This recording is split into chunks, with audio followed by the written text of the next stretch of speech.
Vamos a hablar finalmente sobre un tema internacional, tratando de mirar un poquito más allá de nuestras fronteras, y nos vamos a los Estados Unidos, donde han sucedido una serie de cosas en los últimos años, cuyas consecuencias las estamos pagando en términos de polarización, en términos de noticias falsas, fake news, y en términos de posverdad. En este caso estamos ante una realidad judicial particular que por primera vez en los 240 y tantos años de vida de esa república hay un presidente, expresidente de la República, que corre el riesgo de ser imputado y ser llevado esposado ante una corte. Es Donald Trump, y no por un delito que tiene que ver con política, sino para mal uso de fondos, falsas informaciones a los organismos tributarios, y esto para encubrir sus gastos en la utilización sexual, hay que decir, de una actriz porno. ¿Qué significa esto para la conciencia de la sociedad que la sociedad norteamericana elabora sobre sí misma? A ver, lo primero que yo diría es que lo justo hubiera sido que el primer presidente acusado de cargos penales fuera Richard Nixon. Pero como renunció al cargo antes de ser juzgado, antes de ser sometido a juicio político, y cayó en absoluta desgracia, nadie se ocupó de su tema. Durante cierto tiempo, porque luego reapareció y al final terminó escribiendo libros y diciendo, claro, porque nunca se presentaron cargos penales en su contra. Yo también creo que debieron presentarse cargos penales contra George W. Bush por la invasión de Irak, con argumentos falsos, cosa que tampoco ocurrió. Entonces, en favor de Trump diría, no debió ser el primero, pero es efectivamente el primero. Yo añadiría, sin embargo, hay 4 investigaciones contra él que podrían derivar en cargos penales, y este era probablemente el más débil de los casos. No solo por el tema de la evidencia, aunque hay evidencia en su contra, sino fundamentalmente porque mucha gente no entiende cuál es el delito cometido. O sea, la acusación, bueno, no conocemos la acusación todavía, pero aparentemente argumentaría que lo que él presenta como gastos legales en realidad son fondos de campaña no declarados que fueron utilizados para intentar influir sobre el resultado electoral. ¿Por qué? Porque pretendían comprar el silencio de esta actriz porno que alega haber tenido un affair con Trump y da detalles bastante íntimos hace ya, bueno, en ese momento hacía una década, y que por eso intentó influir en el resultado electoral, y eso es lo que lo convierte en un delito. El problema es que cuando se ven encuestas de opinión, 30% de los americanos no ven claro que hay ahí un delito. Es más o menos como Pedro Castillo. Hizo un golpe de Estado, pero hay 50% que cree que no. Bueno, pero en el caso de Pedro Castillo el delito es clarísimo, ¿no? Pero hay gente que cree que no.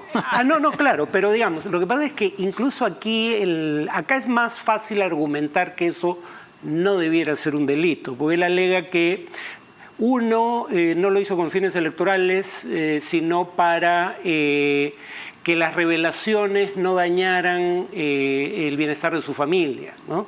Que no pensó en términos del resultado electoral, pero obviamente el fiscal piensa algo distinto, aunque habría que decir que no fue el fiscal el que determinó que había razón para juzgarlo, sino un gran tribunal formado por ciudadanos, ¿no? Compuesto por ciudadanos para ese propósito.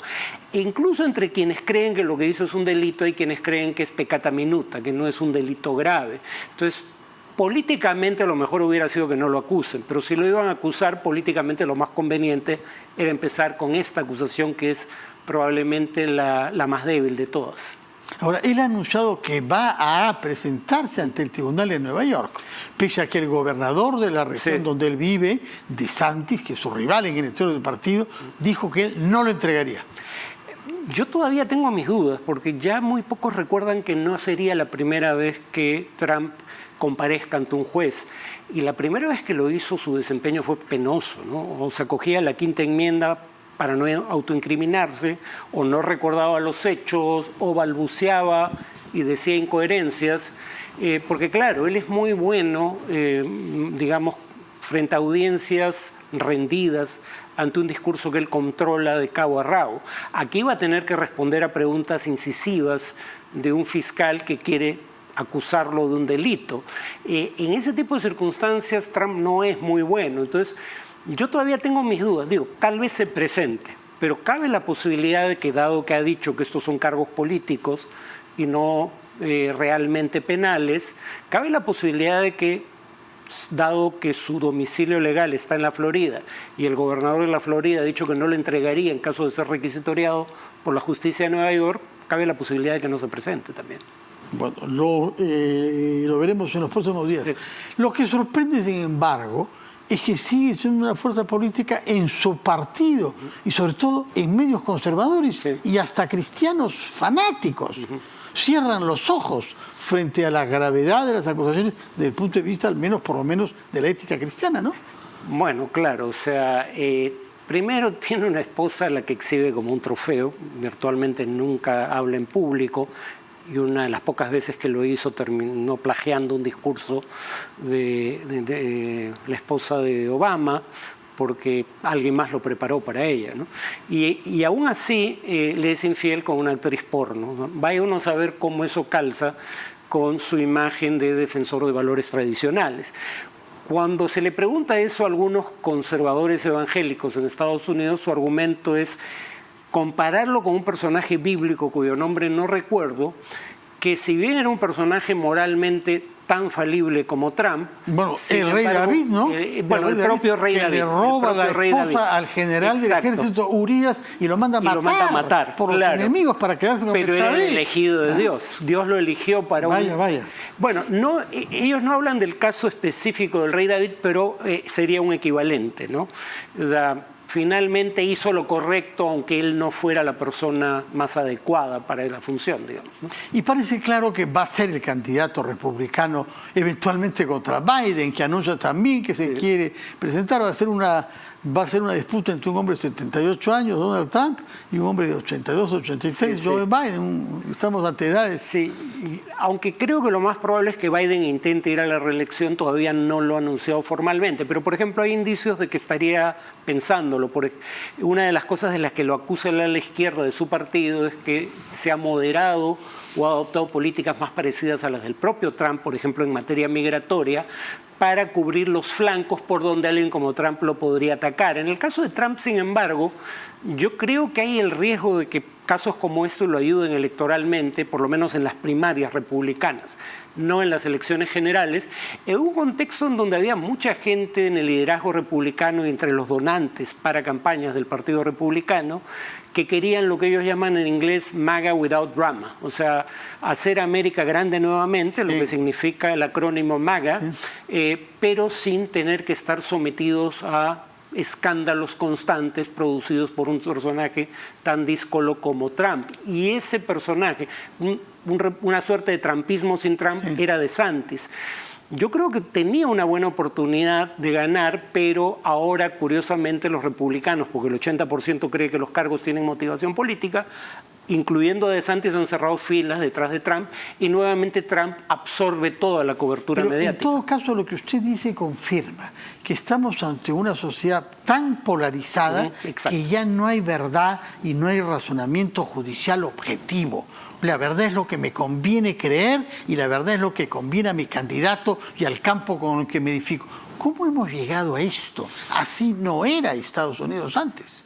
Bueno, y se está extendiendo, ¿no? Sí, en el Perú incluso. Sí. Quienes todavía afirman que hubo un fraude sin evidencia alguna y quienes todavía afirman que no hubo golpe con toda la evidencia concluyente de que sí ocurrió, ¿no? Es un fenómeno internacional, a eso quiero ir con el ejemplo peruano. No empezó en Estados Unidos, pero tuvo en Trump su vocero más importante, ¿no? Es el problema de la polarización, o sea, es lo que algunos psicólogos llaman devaluación reactiva.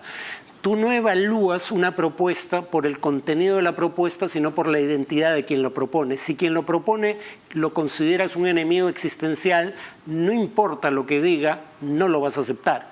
Ese es el tipo de situación en la que estamos. Si los demócratas... A mí me ha llamado mucho la atención, no sé cómo reaccionó usted el otro día en una reunión del Partido de Unión de Centro Democrático en Colombia, participaba Álvaro Uribe y alguien presente habló sobre el guerrillero Petro. Uribe interrumpió y dijo, delante de mí no se ofende al jefe de Estado de mi país, se le trata de presidente Petro. Uribe, conservador, bien de derecha, defendiendo las maneras y las formas de tratar al adversario. Al señor Petro no se le llama guerrillero, es el presidente. Y aceptó de inmediato el triunfo de Petro cuando había quienes querían alegar siendo fraude. lo más a la derecha que hay en el espectro político colombiano. Y eso es fundamental, porque los sociólogos afirman que aquí hay algo que llaman algunos sociólogos licencia social. Hay gente que tiene esas convicciones, pero que no se atreve a hacerlas públicas y movilizarse en torno a ellas si no lo autorizan los que consideran figuras de autoridad. Y entonces, por eso es tan importante que gente como Uribe tenga esa actitud. Por eso el único que podía, procesar la independencia de Argelia era un general, héroe de guerra con impecables credenciales conservadoras como De Gaulle. Por eso Nixon era el más adecuado para restablecer relaciones con China comunista, porque nadie iba a discutir las credenciales conservadoras de Nixon. Y hay ciertas decisiones que solo la derecha nacionalista puede hacer, que la izquierda sería incapaz de hacer, ¿no? O en todo caso, es mucho más fácil que la mayoría de la sociedad acepte esas decisiones si vienen de alguien cuyas credenciales nacionalistas nadie cuestionaría. Claro. Ahora bien, puesto que hemos hablado sobre Colombia, estamos en una situación particularísima en nuestra relación contra Colombia. No es que haya sido un lindo paseo en medio de rosas, las relaciones entre Perú y Colombia. Hemos tenido guerras, hemos perdido territorios, incluido en el siglo XX, la última, el año 12, ¿no? Pero, en fin, en general nos hemos acostumbrado a que es el país que más se parece a nosotros y con el que más afinidades hemos cultivado a lo largo de los gobiernos. Incluso me parece que el señor Duque mantuvo buenas relaciones con Pedro Castillo, estando en las antípodas Bolsonaro políticas. tuvo buenas relaciones con Castillo. Ahora, ¿cómo explicar que de pronto el señor presidente actual, Petro, irrumpa y reitere esta afirmación según la cual ha habido un golpe de Estado en el Perú contra Pedro Castillo? Ahí ya no cabe la interpretación del error, ¿no? La primera vez tal vez se haya equivocado, pero cuando alguien insiste con algo tan ostensiblemente falso una y otra vez, claramente es deliberado, ¿no? Y digamos, no es que sea necesario repetirlo, pero en el Perú no hubo un golpe contra Castillo, un golpe de Castillo, ¿no? De hecho, cuando uno ve lo que conversabas en la entrevista anterior, Castillo intenta hacer básicamente lo mismo que intentó hacer con éxito, en ese caso, Fujimori en 1992, ¿no? Son básicamente las mismas medidas: intervenir otros poderes del Estado, disolver inconstitucionalmente el Congreso, gobernar temporalmente por decreto, modificar íntegramente la Constitución por un mecanismo que no está contemplado en la Constitución. Es exactamente igual. Para mí es la prueba ácida de qué tan demócrata es alguien. Si puede criticar el golpe de Fujimori y no el de Castillo, o viceversa, esa no es una persona de genuinas convicciones democráticas. Creo, sin embargo, en el caso de Petro es un poco más difícil de entender, pero creo que va por la misma línea que lo que pasa con López Obrador. López Obrador podría criticar a este gobierno por una vía que está perfectamente despejada y es lícita.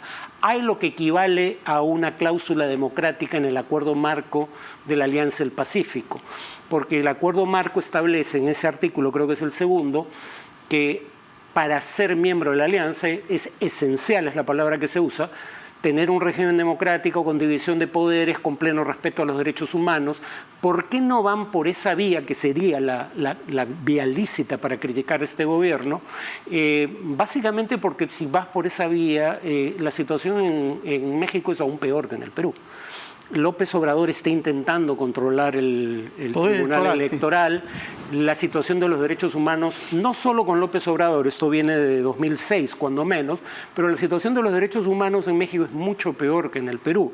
Entonces no pueden usar el argumento lícito. Pero con menos gobierno. Muertos de bala de Fuerza Armada y Policía Nacional. Hay muchos más muertos. Hay muchos más pero muertos. no con tiros a la cabeza y al tórax. Exacto. Eso sí, y eso sí. oficiales, ¿no? Pero digamos, la culpa del gobierno va por el lado de virtualmente no hacer nada para esclarecer los hechos, sobre todo en el asesinato de policías. De periodistas. Sí. Ahora, antes de que nos veas el tiempo, quería preguntarle sobre este Foro Madrid, que ha convocado una reunión en Lima, a la que han asistido algunos dirigentes políticos y parlamentarios peruanos y de otros países. Explíquenos qué cosa es este Foro Madrid, básicamente impulsado por el partido Vox, que tiene representación en el Parlamento Europeo y en el Parlamento Nacional Español. ¿Qué cosa es Vox? ¿Cómo lo define usted en el espectro político español? Yo diría que es derecha radical, ¿no? O sea, lo que yo no termino de entender es, hay una centro-derecha democrática como Ciudadanos en España. Hay una derecha democrática como el Partido Popular. ¿Con quién se asocian nuestros conservadores? Con una derecha que tiene clara filiación autoritaria. Vox alega, por boca de su propio dirigente máximo, Abascal, que no tienen posición en torno a Franco. Francisco Franco provocó una guerra civil, fue un dictador durante décadas, fue aliado de Adolfo Hitler durante la Segunda Guerra Mundial y recibió apoyo de Hitler durante la Guerra Civil Española. No puede tomar posición frente a esa dictadura en su propio país, pero cruza el Atlántico para venir a decirnos aquí qué cosa es lo genuinamente democrático. Porque por un lado dice, hay una injerencia indebida de dirigentes de izquierda como Evo Morales, cosa con la que yo podría estar de acuerdo. Pero por otro lado, no hay injerencia indebida cuando alguien de Vox le dice a los peruanos que no hay que adelantar las elecciones, como si ese fuera un tema de su competencia. O más aún, no es hipócrita cuando dicen que Dina Boluarte es una presidenta constitucional a la que la izquierda quiere derrocar, cuando ellos mismos dijeron que hubo un fraude electoral en la elección en que ella fue elegida, ¿no? Entonces, la democracia termina siendo un arma arrojadiza contra el rival político que no tiene contenido real. Farid Cajat, muchas gracias por su presencia acá y por poder aclararnos